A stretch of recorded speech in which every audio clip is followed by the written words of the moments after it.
کہا جاتا ہے الحق مرن، حق بات کڑوی لگتی ہے۔ کن کو کڑوی لگتی ہے؟ جو اپنے کسی ایک مسلک کو لے کر چل رہے ہوں، ایک مذہب کے اپنے آپ کو پیروکار بنایا ہوا ہو، ایک ہی پگڈنڈی،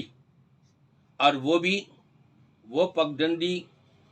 اگر صراط مستقیم والی ہو تو کیا ہی اچھا ہے، لیکن صراط مستقیم سے ہٹ کر کے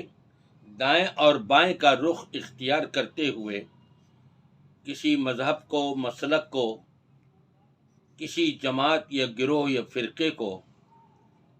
اپناتے ہوئے اور ایسی بات کہہ جانا کہ جس سے نبی پاک صلی اللہ علیہ وسلم کی ذات اقدس پر بھی آنچ آتی ہے، یہ ایک مسلمان کو نہیں کرنا چاہیے، عام مسلمان کو بھی نہیں کرنا چاہیے۔ لیکن مجھے افسوس اس بات پر ہوتا ہے کہ آج کے مفتی کہلانے والے بڑے پاپولر مولانا مفتی طارق مسعود صاحب،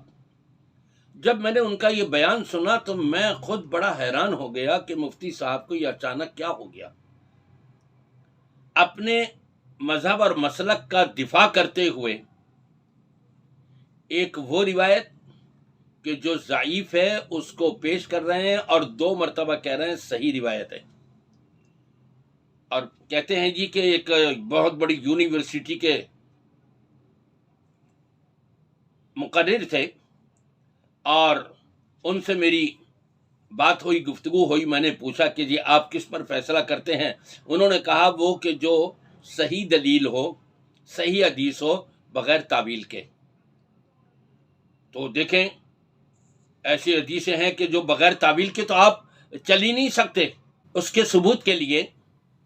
وہ روایت ابو داؤد کی پیش کر رہے ہیں کہ مشرکین کے جو چھوٹے بچے ہیں ان کے ساتھ وہاں کیا معاملہ ہوگا روز قیامت، یہ ہیڈنگ وہاں باندھی ہوئی ہے، اور اس میں پیش کرتے ہیں الواعدۃ والموعودۃ فی النار، کہ نبی کریم صلی اللہ علیہ وسلم سے پوچھا گیا کہ جو اپنی چھوٹی بیٹیوں کو زندہ درگور کر دیا کرتے تھے ان کے بارے میں کیا ہوگا؟ تو آپ نے فرمایا جی الواعدۃ والموعودۃ فی النار، جو اس کو زندہ دفن کرنے والا ہے اور جو زندہ دفن کی جا رہی ہے یہ جہنم میں۔ یہ روایت ضعیف ہے، صحیح روایت نہیں ہے۔ نبی پاک صلی اللہ علیہ وسلم سے کوئی ایسی بات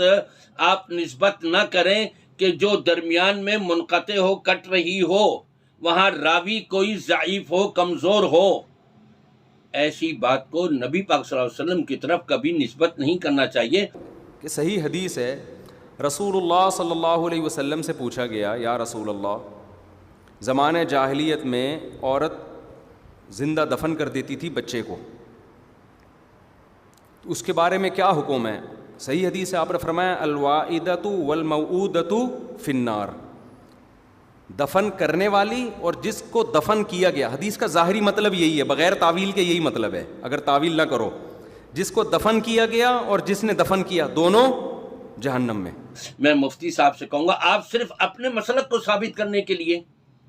آپ نے اس کو 2 مرتبہ کہہ دیا کہ جی یہ صحیح روایت ہے، جبکہ صحیح روایت نہیں ہے۔ عوام کو کیا پتا؟ آپ ایک طرف یہ بھی کہہ رہے ہیں کہ جی وہ یونیورسٹی کے لیکچرار سے تو میں نے بحث نہیں کری، میں آپ سے کہہ رہا ہوں، آپ سے کیوں کہہ رہا ہوں؟ ان سے بحث کرنی تھی نا، ان کے سامنے یہ روایت پیش کرنی تھی، وہ آپ کو جبھی بتا دیتے ہیں حضرت آپ جو روایت پیش کر رہے ہیں یہ ضعیف روایت ہے، یہ صحیح روایت نہیں ہے،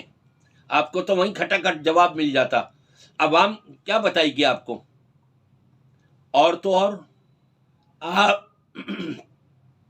امام ابو حنیفہ رحمۃ اللہ علیہ کی طرف نسبت کر رہے ہیں اور امام صاحب کے فیصلے کا بھی انکار کر رہے ہیں، کتنا بڑا ظلم ہے۔ ادھر نبی کریم صلی اللہ علیہ وسلم کی طرف وہ بات منسوخ کر رہے ہیں جو صحیح سند سے ثابت نہیں ہے، اور ادھر امام ابو حنیفہ رحمۃ اللہ علیہ کی طرف ایسی بات کر رہے ہیں جو آپ کے بزرگوں نے قبولا ہے کہ ہاں امام صاحب نے ایسا فرمایا، اور وہ کیا؟ امام ابو حنیفہ رحمۃ اللہ علیہ ارشاد فرماتے ہیں اذا صح الحدیث فہو مذہبی، جب اللہ کے رسول صلی اللہ علیہ وسلم کی صحیح حدیث آ جائے یہی میرا مذہب، یہی میرا مسئلہ کہ اس کو لے لینا۔ اس کا انکار کر رہا ہے کہ نہیں کسی فقیہ نے، کسی نے بھی نہیں کہا، یہ غلط ہے۔ ابھی تو میرا مقصد یہ بتانا ہے جو ہمارے اہل حدیث بھائی کہتے ہیں نا اذا صح الحدیث فہو مذہبی، جب بھی حدیث ملے بس وہ ہم، ایسا نہیں ہے بھائی، کسی فقیہ کا یہ اصول نہیں ہے۔ انا للہ و انا الیہ راجعون۔ میں آپ کو دکھاتا ہوں، آپ یہ دیکھ لیجئے گا اس کے اندر کہ امام ابو حنیفہ رحمۃ اللہ علیہ کے بارے میں آپ ہی کے بزرگ علامہ السید محمد امین معروف بابن عابدین الشامی الحنفی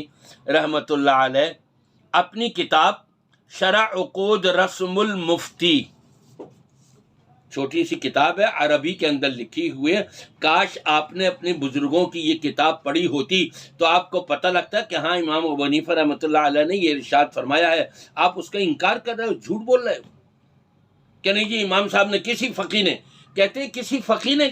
یہ بات ہی نہیں کی ہے۔ کتنا بڑا الزام ہے، امام صاحب کو بھی جھٹلا رہے ہیں، ان کے فرمان کو بھی جھٹلا رہے ہیں، اپنے بزرگوں کی جو انہوں نے تائید کی ہوئی ہے اس کی، اس کو بھی جھٹلا رہے ہیں۔ عوام کو دھوکہ دینے کے لیے ایسا نہیں کرنا چاہیے۔ اپنی بات کو ثابت کرنے کے لیے میں یہی کہوں گا مفتی صاحب سے کہ جب آپ کوئی بیان دیں تو ذرا اس پہ غور کر لیا کریں، آپ جو کچھ کہہ رہے ہیں وہ حقیقت پر مبنی ہے یا پھر آئیں شائیں کرتے ہوئے اور الٹی سیدھی باتیں آپ پیش کر رہے ہیں۔ اللہ تعالیٰ آپ کو بھی اور مجھے بھی حق، ہمیشہ حق بات کہنے کی توفیق عطا فرمائے۔